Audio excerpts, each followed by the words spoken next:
Hi, I'm Jessica from Tudor Time Machine. Before we start the next episode, I wanted to let you know that we're offering our very first line of Tudor Time Machine merch. So these 6 items are only available until November 30th. Then they're history. See what I did there? Go to our Facebook page and hit the Shop Now button to see our Tudorific designs, the best pod swag out there. This inaugural offering is 10% off. So don't miss these items that declare your interest and your style. And enjoy this episode of the Tudor Time Machine podcast. Hey ho, Tudor-minded people. I'm Gage. I'm Jessica. We're Tudor Time Machine, and this is episode 38 of our podcast. Thank you for joining us. And welcome to all you new listeners. To enjoy all the twists and turns of our story, it's best to start at episode 1. We're super excited to be reaching thousands of Tudor-minded people from all over the world. It's amazing. In our last episode, we read some poetry with Anne and Margaret, but now we're returning to spend some time with Constance and Philomena. After the reading, we'll have some fun discussing the history beyond our tale and making connections between then and now. Read on, Jessie. Chapter 38. Cheapside, in which Constance and Philomena impersonate a boy by post. Constance wove her way towards the Arundel Inn, Wynne traipsing behind her. Cheapside was in exactly the wrong direction, diametrically opposed to the position of her final destination, Lady Elizabeth Clinton's home on the Strand. Yet Constance was far more interested in sharing news with Philomena than arriving early at a gathering of questionable outcome. Her sponsor had arranged it and invited Constance on the chance that Herbert's mother might attend and the two could meet. How burdensome. Constance would only have a little time at the Arundel Inn. She ploughed along until she found herself stuck behind a slow-moving mob of sheep. She castigated herself for choosing Thames Street, which was particularly cold since it was right by the water, overcrowded as it led to market, and full of shit due to all the animals. She wondered if it were dung or dust on the bottom of her cloak, but she was too frozen and impatient to stop and discover. Would these woolly nincompoops never move? Constance wondered. She turned up Bread Street and dodged down Pissing Alley, which was empty but patchy with foul, yellowish ice. It was taking much longer than she had supposed. She would take a boat back. Going by water was faster. No one at the inn questioned Constance's arrival. She was guided with nods and gestures until she reached the site of the tennis court. The workers spoke energetically together. Opinions turned to clouds in the frigid air. Philomena held up her gloved hand and enumerated something on her fingers. Cuthbert shooed the men back to work. Constance was impressed. She had no one who would answer to her. Well, Wynne. But she pitied Wynne. Philomena caught sight of her. "Come inside, your poor raw cheeks. Constance, why are you out walking in this wind without a vizard? I will provide you one to go back with. Wynne, go to the kitchen to warm yourself. What news have you, Constance?" "The best," Constance said. "I burst to tell you. Our poet had a bastard son called Francis. The mother was a Lady Elizabeth Darrell, and consider this, she was a Catholic. Can you not fancy that our Sir Thomas entrusted the relic to her?" "Where is this lady? Shall we visit her?" Philomena said, pulling a bench up to the hearth. Constance edged her feet as close as possible to the flames.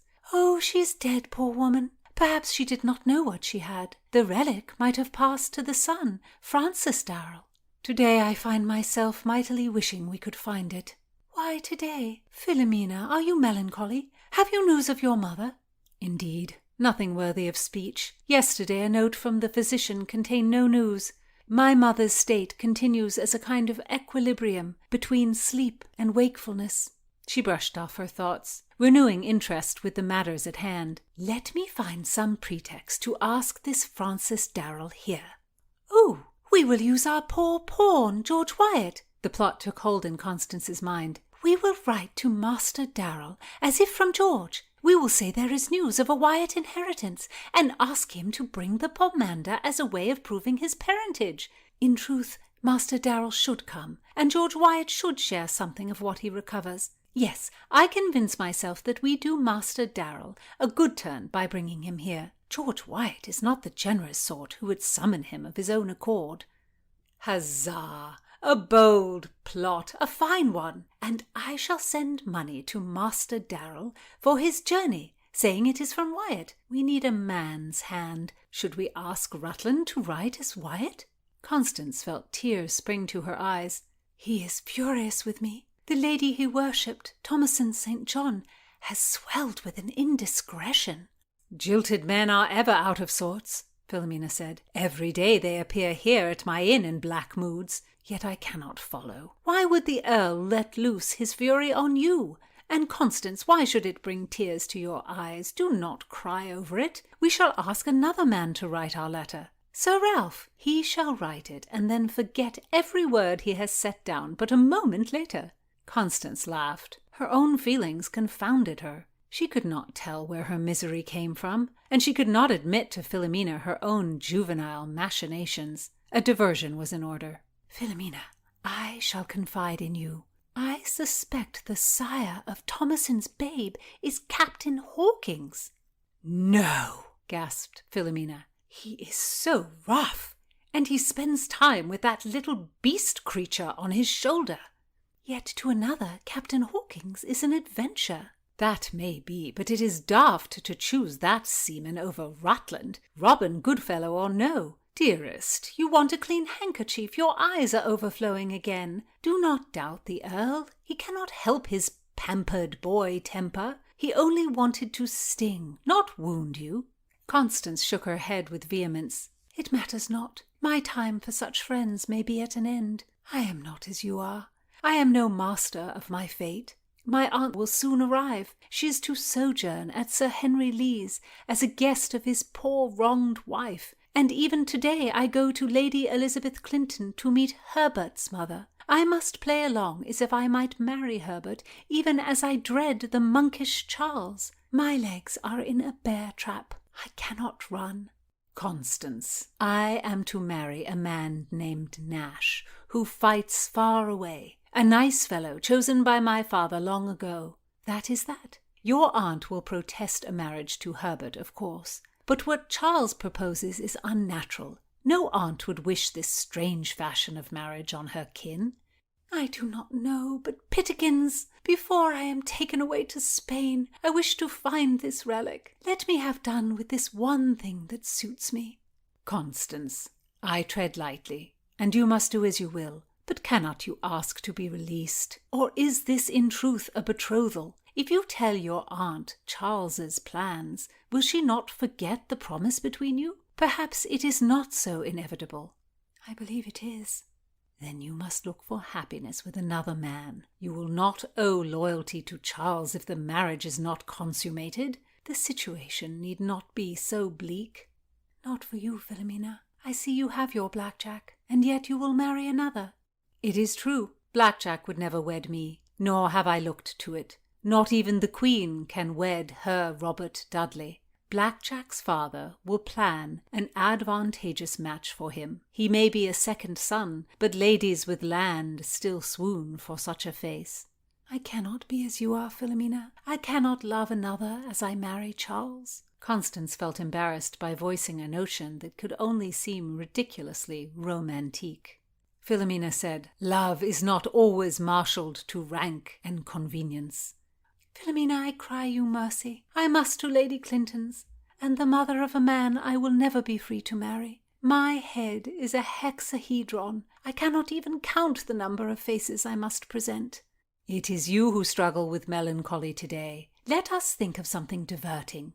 Remember how Princess Cecilia defended us to Sir Henry Lee? That will flip your humour." "Indeed it will. How she made her voice big like a goddess. I thought his codpiece sodden by the whole affair." "Oh dear. And I'm sure the codpiece was given the great Sir Henry by the ambassador to the cosmos." "I tell you true, Philomena. I adore the Swede. Her mood's never stale. You are right. My humour is turned, and I shall be on my way." Leaving the inn, Constance confronted the approaching figure of the wonderful Cecilia Vasa herself, dramatically in her black cloak, blue eyes only visible. Flattery must have summoned her. Constance almost applauded this apparition. Carefully she dropped Cecilia a curtsy. "Ah, It is you, my sweet mouse, Cecilia whispered from the depths of her hood. Quietly, quickly, we run to our holes. None of the English cats shall see the treats we have procured from under their whiskers. No, madam. You shall present your delicious lover to me at some better opportunity. I shall bestow on him Sweden's blessing. But now I am as a fairy, a sprite. You do not see me, and I do not see you. Scurry away, dear mouse, scurry away. Constance, with the customary sensations of hilarity and wonder at her Swedish mistress, did.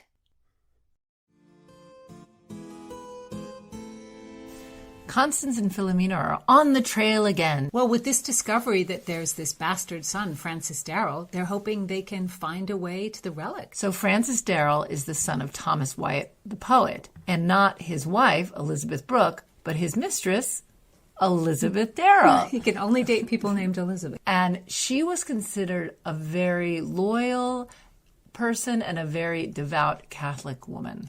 You know, I don't associate being a devout Catholic woman of the 16th century and a woman who openly lived with a man who was married to another woman and had his children. But I think there were just different ideas about those things in the 16th century. It's not what we assume. We assume they were more uptight than us. But I think because they didn't marry for love, they were more accepting of, should we say, transgression in marriage. Mm-hmm. And also, one of the things about the Elizabethans is that they saw having a bastard child as part of human frailty, but not a sin, and certainly not the biggest sin. No, later, being an unmarried woman with a child had ruinous consequences. But in this period, those English record keepers, we love to talk about how many records they keep, they'd often record the name of the father of an illegitimate child, and the father was compelled to support the children, girls as well as boys, but that father wasn't compelled to live with those children. Those children wouldn't take the father's last name, probably, so they wouldn't be confused with the father's legitimate children. Right. They took the mother's name, which is why Francis Darrell is Francis Darrell and not Francis Wyatt. The real sting is that as a bastard, we keep saying bastard today, we like that. Bastard, bastard, bastardly base, bastard. The real sting was that as an illegitimate child, a child born out of wedlock, you could not inherit the property. Your father could leave you some money if he wanted to, or some possessions, but you couldn't inherit the title or the estate that belonged to the family. But actually, only one person could really inherit. Right, the eldest legitimate son or male relative. England has a long history of primogeniture law, and TV and books in England have a long history of primogeniture law being a big plot point. Let's think of Downton Abbey. Because this is a law that states that the firstborn legitimate son or male heir inherits the entire estate. And if there's no legitimate male heir, it could go to a male cousin, to the brother of the father. It could go to a nephew, just a second cousin, the closest living male. You could go to find. Germany and Yes. get somebody to get the crown, like they did in England when they ran out of people in England. So we've read about widows and we've spoken about them. And most of the time, if they inherited the property, it was only for their own lives. They wouldn't inherit the properties outright. They couldn't pass it on as an inheritance to somebody else. Right. Of their choosing. Right. It would go immediately to the next male relative. And the widow might not get it for life. It could go to a son or a cousin instead of the widow. Immediately. Again, this is a very popular plot point in British novels and TV. Yeah, some of my favorites. And of course, you could make a will, as Thomas Wyatt did, to help out friends and relations. And fortunately for Thomas Wyatt, he died in 1542. And that's important because until 1540, a will could control only personal property. So land passed to the oldest male no matter what. After 1540, you could leave an estate to a person of your choice. But not your main estate. But not your main estate. Right. So if you had other lands, you could leave them. There was a reason for this, because they considered the land everything, because the land determined the wealth of your family, and they wanted your family and your family name to be as rich as it could be. So they wanted to keep the entire thing intact, not only so they could afford to run everything and, of course, maintain their wealth, but also so that your family name would remain powerful. So they wanted to keep the family seat intact. So as you're saying, there might be other lands that you would hold in other areas of the country, or maybe you were given some job that gave you lands that, the monarchs are always giving their favorites lands. But the family seat, the center of the family, has to stay intact. The only way to make money off that was you could mortgage it. And that's another big plot point in English novels and TV shows, is the family seats are so heavily mortgaged that nobody can afford to leave them because even selling it wouldn't help because it's mortgaged so much. And this law of primogeniture is old in England. It goes back as early as the 600s during the feudal system because, again, they wanted to hold on to these estates to be as large as possible to maintain the wealth of the family name. It's so different than how we think about things now. Everything has to be fair. Yes. Between the kids. Everything has to be fair, and, we would never want to show favoritism. And it seems bizarre that the parents would accept this crazy system. It's just a completely different value system. Yeah, not to get back to Downton Abbey, but it is an interesting point because one of the other things in Downton Abbey is that the wife's money was brought into the estate, so it can't now be taken out. So that's why the daughter can't inherit the wife's money either. And everybody sort of accepts that. It's something that has to be done. It's always about the wealth of the family name, and second sons had to find a way to support themselves. Daughters were expected to be married off, and they would get a nice big dowry, and that would entice a good marriage. So for them, that was what they got out of being the daughter of a rich, influential landowner. It's hard to get rid of laws like primogeniture. Even in Britain now, they're struggling to eradicate it and make changes, even though the law really only affects the peerage, the super upper class, which still exists. And it's a tiny amount of people. But in 2013, a bill was introduced for women to be able to inherit titles. If they inherited the title, then they could sit in the House of Lords.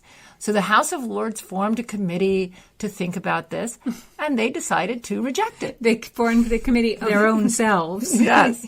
Yeah, because that's one other important thing to reiterate is that the title went with the estate. You couldn't leave one child the estate and the other child, you get to be, Lord so-and-so. No, they had to go together. The title and the estate had to go together.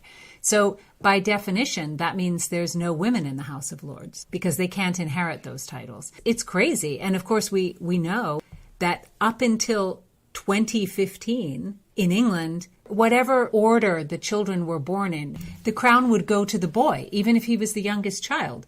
But in 2015, when Kate was pregnant, they passed a law that whatever sex that child was, the oldest child would get the title. And that seems like, what's the big deal to us? Because it affects, literally three people, three children right now. But, it's the point of it, I guess. It's one of those things. I feel like it doesn't matter, but I also feel like it does. I know. And in the end, it turned out kind of, quote unquote, not to matter because their firstborn child was a son. But anyway, it's the point of it. And, these laws and changes, they bring pressure. You can see that in the life of Henry VIII, because trying to have a legitimate son, I would say literally makes him insane and loses a bunch of women their lives. And it's the opposite with his daughters.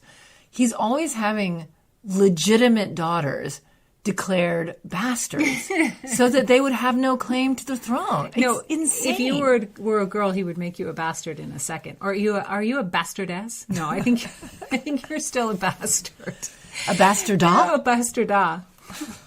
But if you were a boy, he would claim you as his own, even if you were actually born out of wedlock to his mistress, i.e., Henry Fitzroy. Yes, and I just want to say, we have nothing against bastards. We do not care. Oh, my God. No, we? No. We don't care. We don't care if people are married and do whatever they want. But at the time, it was a big concern. Yes. That's not all that Henry did. I mean, he was really married to Catherine of Aragon and Anne Boleyn at the same time, and he just didn't care how it upended his children's lives or any lack of correspondence to what was really going on and how other people considered things. I mean, there were two women living at the same time who considered that they were his lawful wife. To say he wasn't really married to Catherine of Aragon, I mean, it's insane. Mm-hmm. So Henry needed a son to inherit, and he landed on his bastard, Henry Fitzroy, who he named the Duke of Richmond and Somerset. And Henry introduced him to court. And even giving him those titles. Yes. Trying to elevate him so he might be acceptable. Do you think the court might have actually accepted Henry Fitzroy if he had lived and Henry hadn't had a legitimate son? I feel absolutely sure he would have. So Henry was very powerful. And I actually think if he said a male was to inherit the throne, I think everyone would have gone with it. I think he was extremely powerful.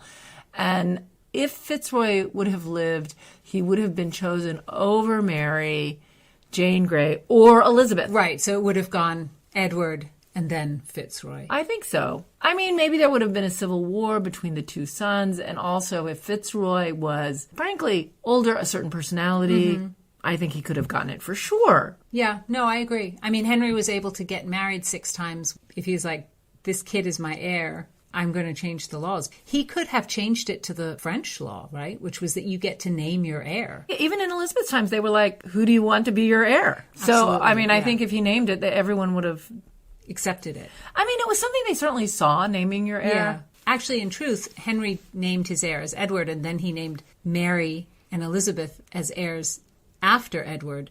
But, I mean, there was so much struggle about that. Some people said, oh, well, we should respect the old king's desires. And other people said, no, we shouldn't. We shouldn't have a woman on the throne. They didn't, But Edward named Jane Grey, and Henry named Mary. Right, that's right. So it was the old king versus the new king. No, you're absolutely right, yeah. A bastard son certainly would have taken precedence over a legitimate daughter or an illegitimate daughter, depending on how that turned out. And anyway, if the laws didn't support Henry, he would have simply changed the law. It's good to be king. But our Wyatt did not have so many choices. Or, depending on how you look at it, he had too many choices because he had a legitimate son, Thomas Wyatt, and an illegitimate son, Francis Darrell. And they were both healthy. Mm-hmm. Do you think Wyatt would have left everything to Francis Darrell if he hadn't been obligated to leave it to his legitimate son? No, I don't think so. Because Wyatt the Younger was born very early in Thomas Wyatt the Elder's marriage. And he was being brought up right from the beginning to be the heir to the title and to Thomas's estates. So, no, I don't think so. What was lucky for Thomas Wyatt the Elder was that having only had, as far as I know, one child, that child lived, which was pretty chancy. But he was also fair because he made special arrangements for Elizabeth Darrell, his mistress. He left her some property. So there was a true loyalty and love there. His dislike for his wife, Elizabeth Brooke, was kind of famous. Mm-hmm. And she was kind of a court event, actually. Yeah. She was the mother of Thomas Wyatt the Younger. And Thomas Wyatt the Elder does not seem to have held the mother against the son at all. We've talked about this unhappy marriage, but the king would not allow Thomas Wyatt to divorce her. No, because Henry thought everyone else but himself should behave. Exactly. And that everyone else's reasons for thinking they should be able to get a divorce were never good, and his were always good. It's interesting because I've even read that Elizabeth Darrell's family tried to make a reconciliation between Wyatt and his wife, Elizabeth Brooke. That's really interesting to me because I don't know what would be in it for them. I don't know. Was there some sort of legitimate heir they were looking for, or were they hoping she could make a better marriage? Right, that's right, instead of being someone's mistress. Well, you have to imagine and hope that it was for good reasons. Or maybe not good reasons, but understandable reasons. So Elizabeth Darrell was one of Catherine of Aragon's ladies-in-waiting, and no doubt Elizabeth Darrell knew Anne Boleyn, these two women who were so part of Thomas Wyatt's life. although they probably had very different ideas about the religious questions of the day, as Elizabeth Darrell was a devout Catholic, and we know Anne Boleyn was a reformer. Elizabeth Darrell served Catherine of Aragon until Catherine died. And she was very close with her. And Catherine wanted to take care of Elizabeth Darrell and actually left her £200, which was a lot of money at the time, so that she could have that as a dowry to make a very good marriage. But unsurprisingly, Henry just ignored Catherine's will, and Elizabeth got nothing, so she needed another job in a household. All right, I'm going to suggest something. Maybe Catherine also thought, you got to stop being Thomas Wyatt's mistress and get yourself married, and I'm going to give you a little incentive here. I don't know. It's interesting to think about. Yeah, maybe so. But what's ironic is after all this craziness and after breaking with the Pope and after all these political wranglings for all these years, Catherine and Anne died only a few months apart. And, of course, Henry, having created this crazy situation for so many years, married Jane Seymour like the day after Anne's beheading or very shortly thereof. It's so shocking. But Elizabeth Darrell was asked to join Jane Seymour's ladies, but she did not want to do it. She was a motivated Catholic, a mourner at Catherine of Aragon's funeral, and when she left court, she went to the household of Gertrude Blount. She did not commit suicide, like they have her doing in the Tudors, apparently. So weird. But Gertrude Blount does not seem to be related to Henry's mistress Elizabeth, Bessie Blount. But Gertrude was also a Catholic. And Gertrude was married to Henry Courtenoy, who was a very rich and powerful landowner in the West. And he was criticized for doing things in his own name and not the name of the king. Henry and Cromwell, unsurprisingly, did not like that. And, of course, Courtenoy was eventually arrested with his wife, Gertrude, and their child, Edward, and Henry VIII threw them all in the Tower on suspicion of treason. So it seems that at this time, Elizabeth Darrell is already living at Wyatt's home, Allington Castle. So Elizabeth hightailed it out of this situation and actually ultimately gives evidence against Gertrude's family. I think she was just doing what she had to do. They called her in, and she had to tell the truth. And in the end, it's hard to know if there was treason, real treason, to overthrow the king, because obviously Henry could make anything into treason if he wanted to get rid of someone. But what we do know is that Henry Courtenoy, was found guilty, and he was beheaded, and he was attainted, so his family lost everything. And his heir, Edward Courtenoy, was not supposed to receive his title. Getting the land and getting rid of an enemy was always more important to Henry than getting to the truth of someone's motives. Whether they really did commit treason or not. I don't think that was in play at all. Mm-mm. And in Tudor times, you're down and then you're up again. Because when Mary I became queen, she actually made Gertrude her lady-in-waiting. And she freed Edward from the Tower, and she granted them land. Gertrude's loyalty paid off. Gertrude and Edward were still in the Tower the entire time that Edward VI was on the throne. Man, they spent a lot of time in there. But you're down, and then you're up again, and Gertrude is loyal to Queen Mary. She sleeps in Mary's bed, and she has her own agenda. She wants her son, Edward Courtenoy, to marry Mary, and she's against the marriage to Prince Philip. She wants Mary to marry her son instead. But Mary does marry Philip of Spain, as we all know, not Courtenoy. And that makes people enraged because Courtenoy is a very strong and important Englishman, and they don't want Spain to dominate England. And our own Thomas Wyatt the Younger organizes this rebellion with Courtenoy at the center because Edward Courtenoy is Mary's spurned English suitor, who would have been a much better English king than the Spanish Philip in the eyes of many English people. And of course, Thomas Wyatt puts this whole idea forward and leads this rebellion with that in mind. Philip was not terribly interested in England, that is for certain. I'm sure because of Gertrude's closeness to Mary, Edward Courtenoy is not beheaded, despite being implicated, involved, part, willingly or not, of this rebellion. He's thrown back in the Tower, as we know. Princess Elizabeth is also put in the Tower because there was a rumor that Wyatt's other desire was to marry Edward Courtenay to Elizabeth, but Mary I is not going to execute Edward because of her friendship to Gertrude, and she's not going to execute Princess Elizabeth because Elizabeth is very popular. So they're both in the Tower at the same time. And I'm sure you'll be pleased to know that they gave Edward Courtenay his old room back. So he had the same view. That is a comfort. So by the time of the rebellion, Thomas Wyatt the Younger was taking care of Elizabeth Darrell because Thomas Wyatt the Elder had died. So Thomas Wyatt the Younger has his plate full. He's having to have a rebellion and take care of his father's mistress. But fortunately for Elizabeth Darrell, Thomas Wyatt the Elder settles this land on her before Thomas the Younger creates this rebellion. And it is possible that Elizabeth Darrell would have been at Arlington Castle when this rebellion was being planned. But perhaps, again, because of her relationship to Queen Mary, she wasn't embroiled in this rebellion, and neither was this illegitimate son. Because the relationship between Elizabeth Darrell and Thomas Wyatt the Elder was long. There's speculation that their relationship began just after the death of Anne Boleyn in 1536. And ultimately, as we said, they moved in together and she lived there. And they were completely open about it, even though they were unmarried. She didn't only have Frances Darrell, she had 2 other children as well. Wyatt died on a trip in 1542, but he had already made his will, and this was the will that was now used to settle his estate. So he left property to Elizabeth Darrell, directing that it be inherited by one of their sons in the event of her death. Otherwise, the property would revert back to Thomas Wyatt the Younger because of primogeniture laws, because the bastard sons could not inherit. So Wyatt specifies this land for his bastard son. And it makes you think that Thomas the Elder and the Younger must have had a pretty good relationship, because Wyatt the Younger doesn't try to wrangle that property back. He ensures his father's will was followed.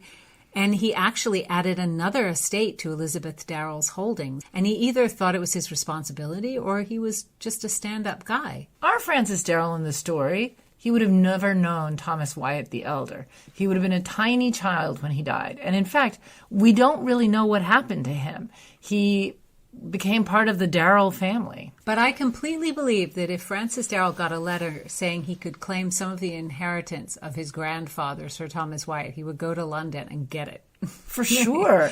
It's an everything to gain and nothing to lose situation. And Elizabeth Darrell finally got married and made an honest woman of herself, I guess. That was really the only option. But she didn't have any children from that marriage, No. as far as we know. No. And when she married, Queen Mary paid her that £200 that Catherine of Aragon had left her as a marriage portion all those years ago. When you read history and you realize in what dangerous situations a lot of these nobles were in, you sort of think, well, if I had been their servant or a lady in waiting, would I have stuck by that person?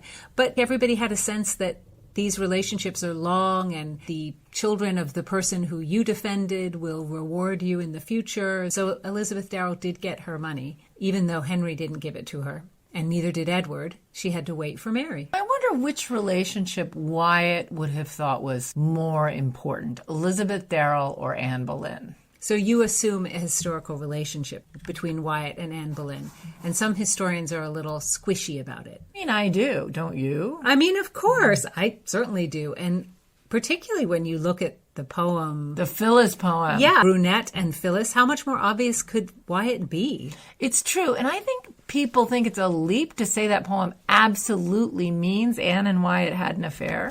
What's the other option, that he just randomly wrote about some brunette lady at court? He does say, if weaker care, if sudden pale color, if many sighs with little speech to plain, now joy, now woe, if they may cheer disdain. For hope of small, if much to fear therefore, to haste or slack, my pace to less or more.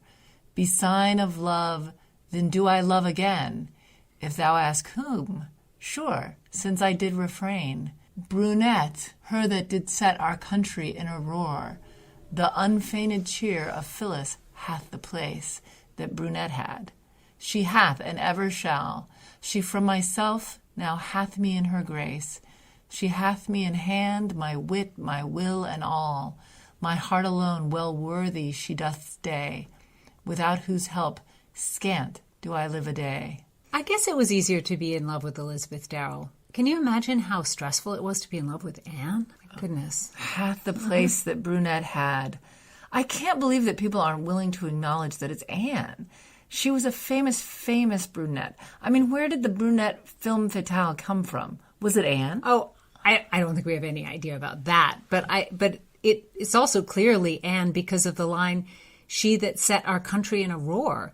And who else could that be than Anne Boleyn? And Wyatt changed that line to protect himself to "brunette that set my wealth in such a roar," because he knew that a contemporary audience at court would immediately know it was Anne Boleyn that he was talking about, and that Henry VIII would know it was Anne Boleyn he was talking about, and he would get into an S-load of trouble.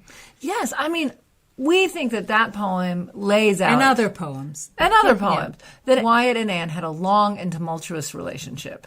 Along with another poem that we just talked about in another episode, "Whoso Lists to Hunt," for sure. Where the hind is Caesar's, and it's clearly about Anne and Henry. All this poetry and all this angst and all this love doesn't mean that Wyatt, the man of the big heart, couldn't move on and find love with Elizabeth Darrell. No, and I hope all of our listeners move on and find a good love. We hope you replace your brunette with a Phyllis. Yes. So join us next time when we go back to those fighting siblings, Margaret and Thomas Wyatt. And don't forget, support the podcast. Buy some swag. Join us next time for more Times Riddle and more Tudor-minded talk.